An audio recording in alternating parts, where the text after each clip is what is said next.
Hello everyone, welcome to Star IQ. Star IQ के video platform पे आप सभी का बहुत बहुत स्वागत है।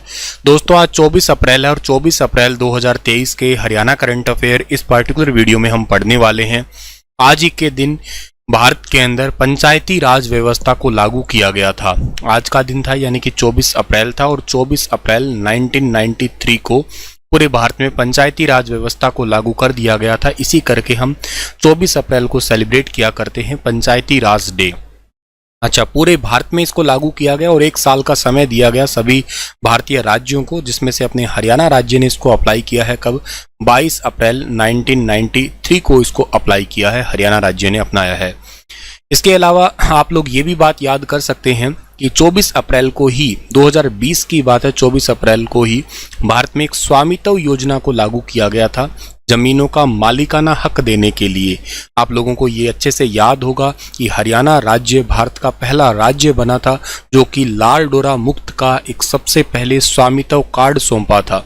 और ये गांव था, आपको याद हो तो सिरसी गांव था। और ये आपको अगर जिला याद हो तो ये है करनाल करनाल जिले का सिरसी गांव हरियाणा का ये पहला या भारत का भी पहला गांव था जिसको 26 जनवरी 2020 को सीएम साहब ने लाल डोरा मुक्त का कार्ड सौंपा था, यानी कि स्वामित्व कार्ड।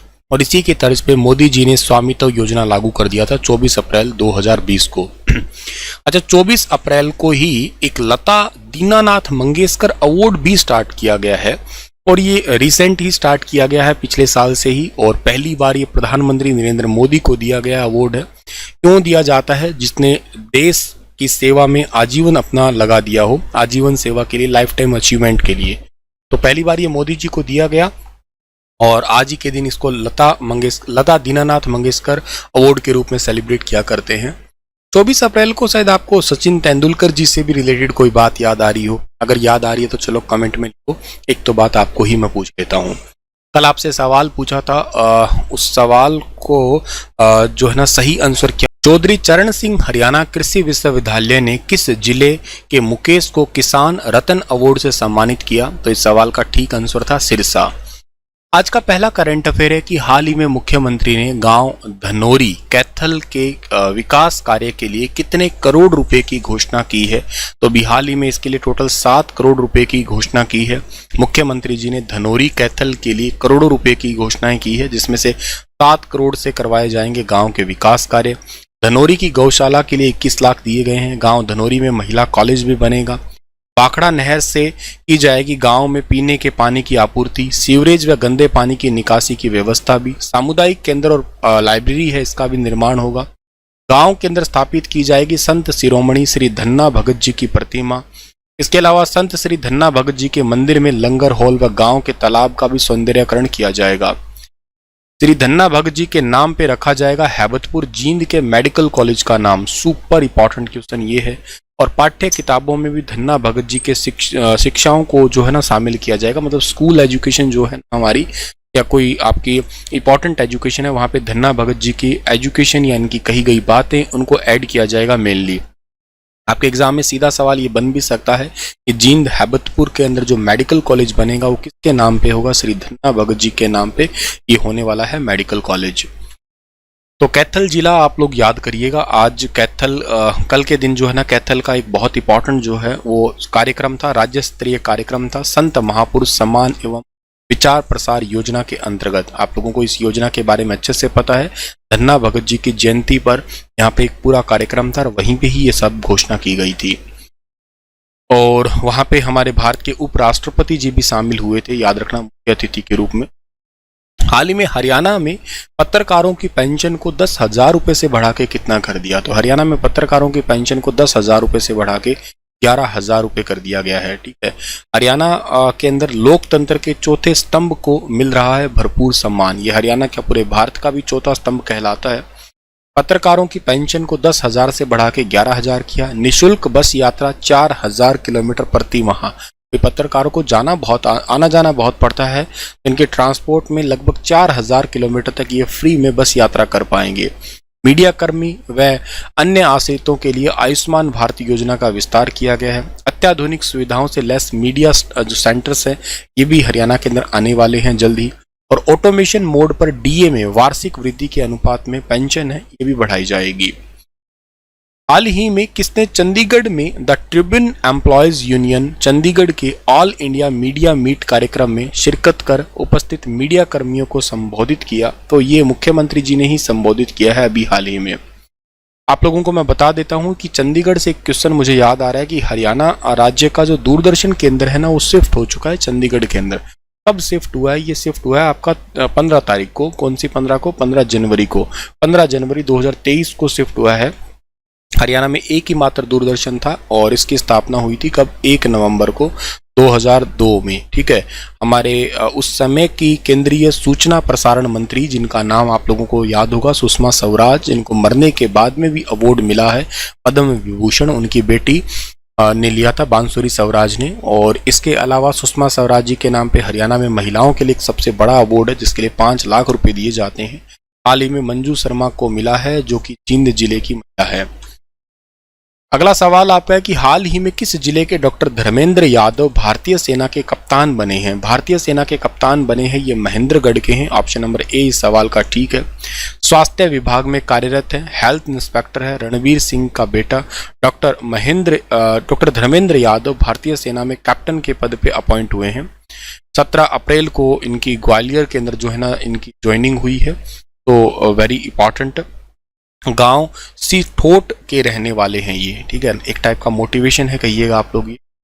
महेंद्रगढ़ की बात करते हैं तो महेंद्रगढ़ हरियाणा के दक्षिण पश्चिम में आता है। 1 नवंबर 1966 को इसकी स्थापना हुई थी।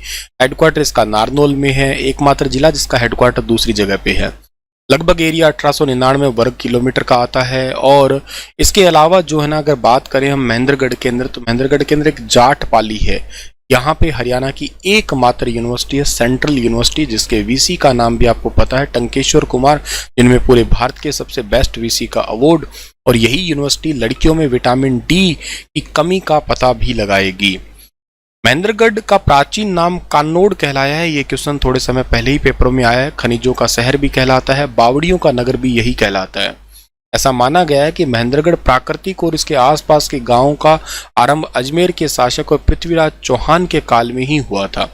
कानोड़ीय ब्राह्मण के द्वारा आबाद किया गया महेंद्रगढ़ नगर पहले कानोड़ के नाम से ही जाना करते थे। ये भी बोलते हैं कि महेंद्रगढ़ को बाबर के एक सेवक मलिक महमूद खान ने बसाया था। पटियाला के शासक ने अपने पुत्र महेंद्र के नाम पे इसका नामांकन महेंद्रगढ़ किया था। और इसी के अलावा जो है ना यहाँ से अभी पहले कोई नेशनल हाईवे नहीं गुजरता था, लेकिन अब यहाँ पे नेशनल हाईवे 152D है जो अपडेट हुआ है। सबसे इंपॉर्टेंट क्वेश्चन जो एग्जाम में आया था, हरियाणा के अरावली का मैदान सबसे ऊंचा भाग ढाणी कुलताजपुर नारनौल में जो है, जिसकी ऊंचाई 652 मीटर है, ये ढोसी की पहाड़ी है। ये क्वेश्चन पूछा गया था एग्जाम में भी हाल ही में। और 17वीं शताब्दी में मराठा राजा तांत्या टोपे ने भी यहाँ एक किले का निर्माण करवाया था। यहाँ पे चुनने का पत्थर स्लेट पत्थर है, लोहा है, मार्बल है, एस्बेस्टस है। इसके अलावा जो है ना आपका यहाँ पे जो तांबे के कुछ अयस्क हैं, काइनाइट है। और महेंद्रगढ़ में क्वार्ट्ज के लगभग 1,65,000 टन जो है ना ये अनुमानित भंडार है। संगमरमर भी हरियाणा में यहीं पे ही पाया जाता है।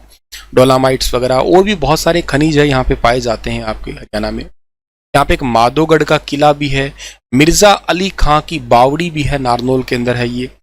तो ये महेंद्रगढ़ जिला जो जरूर याद रखना है आपको, ठीक है। अच्छा, इसके अलावा हमारा करंट अफेयर है कि इंडिया जस्टिस रिपोर्ट 2022 में हरियाणा को कौन सा स्थान मिला है? बहुत ही ज्यादा इंपॉर्टेंट क्वेश्चन से याद रखना। इंडिया जस्टिस रिपोर्ट 2022 में हरियाणा राज्य को स्थान मिला है 13वां स्थान, यानी कि ऑप्शन नंबर डी इस सवाल का बिल्कुल ठीक रहेगा। इंडिया जस्टिस रिपोर्ट 2022 अभी अभी हाल ही में जारी हुई और इसके अनुसार जो है ना कर्नाटक ने 1 करोड़ से ज्यादा आबादी वाले 18 बड़े और मध्यम आकार के राज्यों में पहला स्थान हासिल किया। मतलब 1 नंबर पे कर्नाटक है, 2 नंबर पे इसमें तमिलनाडु है, 3 नंबर पे तेलंगाना है और उत्तर प्रदेश इसमें बड़े राज्यों की बात करते हैं तो सबसे लास्ट स्थान पे है, 18वें नंबर पे है। सर ये है क्या India justice report? Actually India justice report जो है ये हमारे इंडिया के अंदर पुलिस है, इसके अलावा जस्टिस न्यायपालिका है, जेल है, कानूनी सहायता है, इन सभी को चेक करती है, इनकी वैल्यू को चेक करती है कि किस तरीके से कितना टाइम लगता है इसमें, कितना कोई राज्य है वो बेसिकली इसमें आगे है, कितना लोगों का मदद कर रहा है जस्टिस के मामले में। 2019 में पहली बार इसको पब्लिश किया गया था। और India Justice Centre for Social Justice, Common Cause और कॉमनवेल्थ ह्यूमन राइट इनिशिएटिव के सहयोग से ये एक टाटा ट्रस्ट की एक पहल है जिसको पब्लिश किया जाता है। 1 करोड़ से कम आबादी वाले 7 छोटे राज्यों के अंदर जो है ना, वो कुल मिला के सिक्किम टॉप पे रहा है। इसके बाद अरुणाचल और त्रिपुरा आते हैं दूसरे तीसरे स्थान पे। और इसमें सबसे कम प्रदर्शन के साथ गोवा जो है ना सबसे लास्ट रहा है। इनमें सिक्किम सबसे टॉप, गोवा सबसे लास्ट है छोटे राज्यों में। बड़े राज्यों की बात कर रहे हो तो आपने नंबर 1 पे कर्नाटक और लास्ट में यूपी पढ़ लिया। अगर देखा जाए तो यूपी में लगभग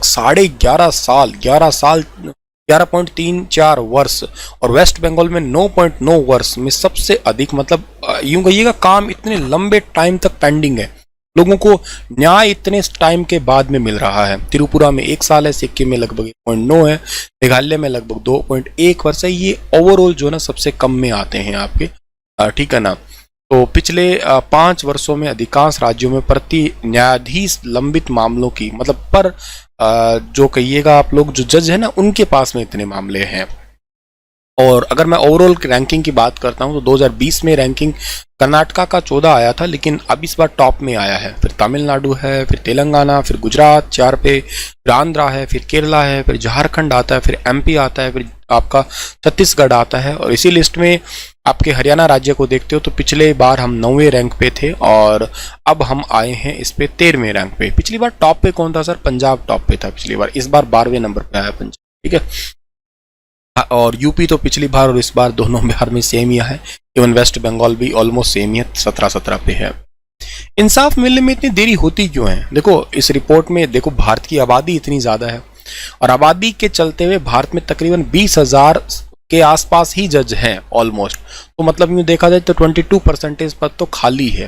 देश भर के राज्यों में हाईकोर्ट में 30% से ज्यादा पद खाली पड़े हैं। दिसंबर 2022 तक भारत में हर 10 लाख आबादी पर 19 जज थे और 4.8 करोड़ मामले पेंडिंग थे। जबकि 1987 में शुरुआत में जो है ना आयोग ने सुझाव दिया था कि 1 दशक के अंदर हर 10 लाख आबादी पर जजों की संख्या 50 हो जानी चाहिए, जो कि पूरी अब नहीं हो पा रही है। पुलिस इंफ्रास्ट्रक्चर की रिपोर्ट में क्या है कि पुलिस में महिलाओं की संख्या केवल 11.75% है, जबकि पिछले दशक में उनकी संख्या दोगुनी हुई है। और अधिकारी स्तर पे देखा जाए तो 29% इसमें भी पोस्ट खाली पड़ी है अभी। इसके अलावा पुलिस और जनसंख्या का जो रेशियो है ना, वो जो इंटरनेशनल अगर आप लोग चेक किया करते हो मानकों के हिसाब से, तो वो बहुत ही कम है। इसके अनुसार लगभग 1 लाख आबादी पर 222 पुलिसकर्मी होने चाहिए, लेकिन भारत में ये लगभग जो है ना कितने हैं, ये आपके 152.8 है। हरियाणा में कितने हैं मैंने आपको रिसेंट एक डेज में पढ़ाया था, अगर याद है तो बताना। भारतीय जेलों की क्षमता 130% ज्यादा कैदी भरे हुए हैं, मतलब 70% से ज्यादा कैदी जांच या मुकदमे के पूरा होने का इंतजार कर रहे हैं। ये मतलब जैसे होता है ना जिनकी सीआरपीसी चल रही होती है, क्रिमिनल प्रोसीजर कोड, कोई मुकदमा उन पर फाइनल नहीं हुआ, उस टाइप के वो भरे हुए हैं। वो क्यों भर जाते हैं? क्योंकि उनका फिर पेंडिंग चल रहा होता है, ऐसे छोड़ भी कैसे दें उनको। तो इस मामले में ही इतना ही नहीं कह सकते कि हर व्यक्ति को मुफ्त कानूनी सहायता पाने का अधिकार है और भारत में 80% आबादी इसकी हकदार है। रिपोर्ट ये बताती है कि भारत में हर व्यक्ति की कानूनी सहायता लगभग 3.84 रुपए ही खर्च होते हैं आपकी। तो ये सब चीजें हैं जो आप लोगों को याद करनी है, ठीक है। खैर, आपके लिए एक क्वेश्चन जो है ना वो क्या है, अच्छा पहले रिवीजन करवाता हूं आपको मैं। हाल ही में किस जिले में देश की पहली CSC फ्लाइट अकेडमी, अभी ये हाल ही में खुली है और ये करनाल जिले के अंदर खुली, ठीक है ना। इंडियन ओलंपिक एसोसिएशन की जांच के लिए कितने सदस्यों की कमेटी बनाई गई है? टोटल 7 मेंबर की कमेटी बनी है। हरियाणा में अब कौन सा राज्य वाटर सेस नहीं ले सकेगा? हिमाचल प्रदेश नहीं ले पाएगा। गृह और स्वास्थ्य मंत्री अनिल विज ने क्राइम फ्री करने के लिए प्लान तैयार किया है। कितने महीने का कैलेंडर जारी किया है इसके लिए? टोटल 12 महीने का। अखिल भारतीय बाल शिक्षा में हरियाणा ने कितने अवार्ड जीते हैं? टोटल 3 अवार्ड जीते हैं। हरियाणा साहित्य अकादमी द्वारा कितनी किताबों का विमोचन किया गया? टोटल 3 का। मुख्यमंत्री ने हरियाणा वासियों के लिए 8 विकास परियोजनाओं को स्वीकृति दी थी अभी हाल ही में 131 करोड़ रुपए की। हरियाणा सरकार ने कबूतरबाजी को मतलब फ्रॉडिज्म को खत्म करने के लिए बेसिकली जो ना 805330034001 टोल फ्री नंबर भी लॉन्च किया। आपके लिए क्वेश्चन है कि हरियाणा में वायु प्रदूषण को कम करने के लिए कितने ऑटोमेटिक टेस्टिंग स्टेशन खोले जाएंगे। बताना वायु प्रदूषण क्या होता है, थोड़ा डिटेल से बताना अगर आप लोग अच्छे से इसके बारे में जानते हैं। Stay happy, stay healthy and stay connected with star IQ। Thank you so much. आज रात को एक ना इकोनॉमिक सर्वे का वीडियो लेने वाला हूं मैं, उसको देख लेना आप लोग, काम आएगा आपको ये, और योजनाएं भी करवाने वाला